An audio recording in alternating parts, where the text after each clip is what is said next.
I'm not in the habit of begging, but on behalf of this community, I'm begging that you sentence this defendant to prison. The message that needs to be sent to this defendant and his circle of friends and anybody who would want to be like this defendant is that if you pick up a gun with the intent to commit violence, you're gonna pick up a 15, 20, 25-year prison sentence. To sentence you to a term of 25 years in the institutional division.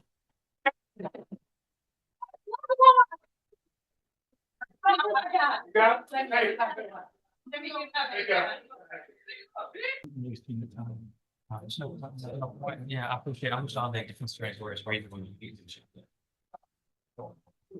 Good morning. Are you Caden Fontanet? And this is 25 DCCR 1759. Mr. Fontanet was previously in court, entered a plea of guilty to the first-degree felony offense of aggravated robbery. It was an unagreed plea. I've received the pre-sentence report. Have you both had an opportunity to review that report? We have, Your Honor. The state is, Judge. Are there any additions or corrections to the report? Not from the defense. Not from the state, Judge. And Mr. Coleman, you said you have a witness or some evidence. Actually, Judge, Mr. Rojas has graciously stipulated to the admission of the surveillance video from the convenience store in question. So I don't need to call my custodian record. With the court's permission, first of all, I'm offering states one. No objection. Make that states two because this one was the plea admonishment documentation, please. I'm offering states two. No objection. States two is admitted. Permission to publish. Sir. Yes, sir.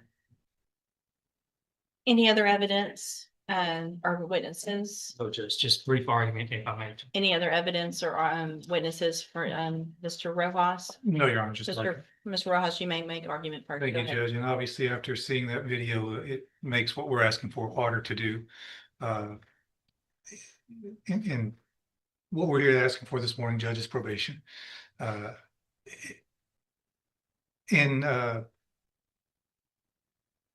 Mr. Fontanet, he is a young offender. I know the court is tired of hearing the same story over and over, young guys with guns in here. He's got a limited criminal history. I believe this is his first felony. He's never been on any kind of felony supervision or felony probation. Unfortunately, he's just fallen into the same situation that we see so many other youthful offenders fall into. He's got no direction in life. He's very little support at home. Sees no way out of the situation that he's in, so he goes and decides to rob a store and get some money. Did the wrong thing. And if his story in the PSI is to be believable for what I believe is the right reason, he's trying to help his mom out at home, he's trying to pay some bills, keep the lights on.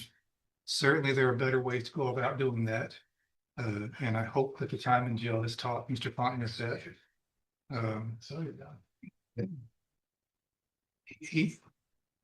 We've got options here, Judge. We can send him to prison or we can put him on probation.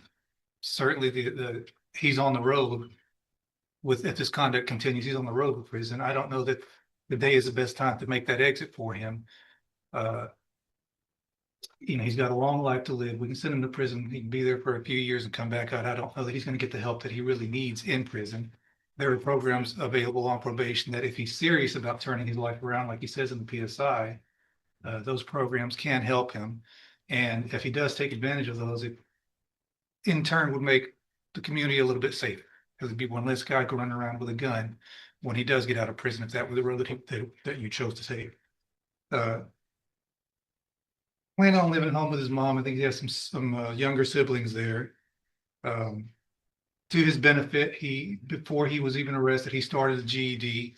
I think on the night that this happened, he had just finished a GED class and made a dumb decision to go hang out with these guys that he should not have been hanging out with, and did this robbery. Again, Judge, you've got two options. You can send him to prison or you can try to get him some help on probation, and hopefully he will take advantage of that. And certainly if he doesn't, we're going to know pretty quick, and you'll have another chance to send him to prison probably for a longer time. All right, thank you.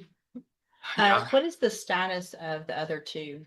Are there co-defendants? Have they been charged? They have been charged, Judge, and I have both of their cases, Judge. And they have not been sentenced yet or No, anything like that? No, Okay. Judge. All right, go ahead, Mr. Coleman. Yeah, I'll be brief. Whether it's the Pine Club Apartments or Rogers Park or a speedy mart. You've seen this, and we've seen this in this community all too often. I'm preaching to the choir, Judge. Prayer vigils and advisory committees, all that stuff's fine, but you judge where the rubber meets the road. You are that person that can protect the community from somebody like this defendant. You are that person that can either let him walk out of this courtroom on probation with a piece of paper with conditions and promises that he won't resort to this kind of violence that you saw on that video, or you can ensure that the community is safe by putting him behind steel bars, concrete wall, and razor wire fence.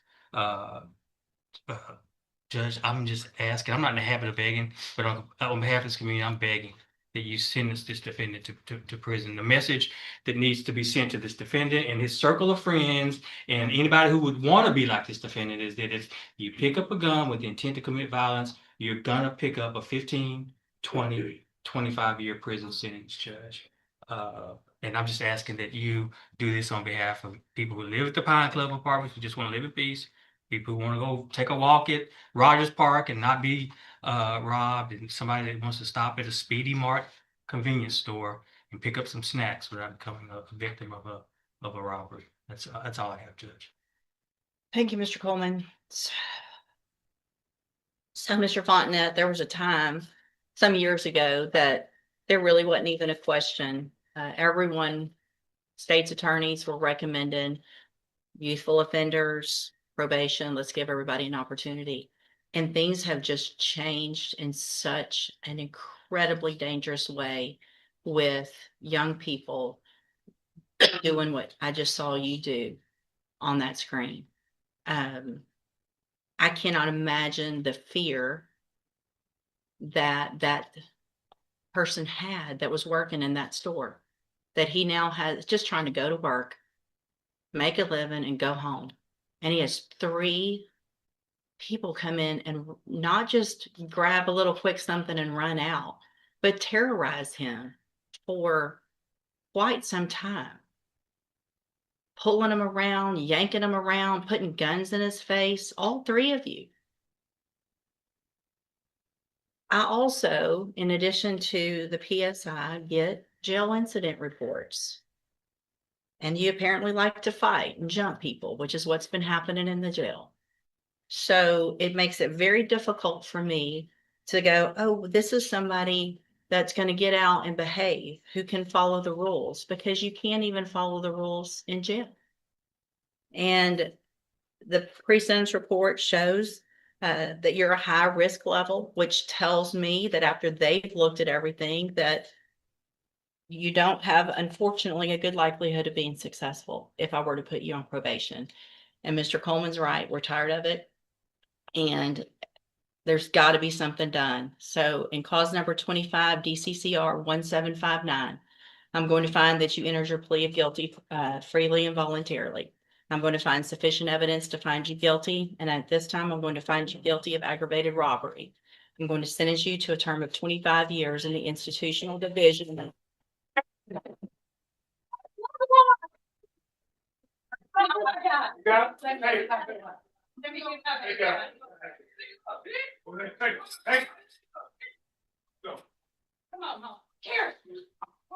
Going to sentence you to a term of 25 years in the institutional division of the Texas Department of Corrections. You will receive credit on that sentence for any time that you've been in custody that the law gives you the right to receive. I'm handing you the trial court certification. This was not an agreement. You have some rights to appeal. I have also handed you a written admonishment regarding your ineligibility to possess a firearm or ammunition. Because of the judgment entered against you, you're ineligible under Texas law to possess a firearm or ammunition. Possession of a firearm or ammunition could lead to charges against you. You can talk to Mr. Rojas about any questions you have about that. I am making an affirmative finding of a deadly weapon. Mr. Fontenette, I understand that this is harsh, and I know you believe this is harsh, but I think this is necessary. I hope that you go and you make things right. You can get out of prison. You're still going to be young, and you can make your life better.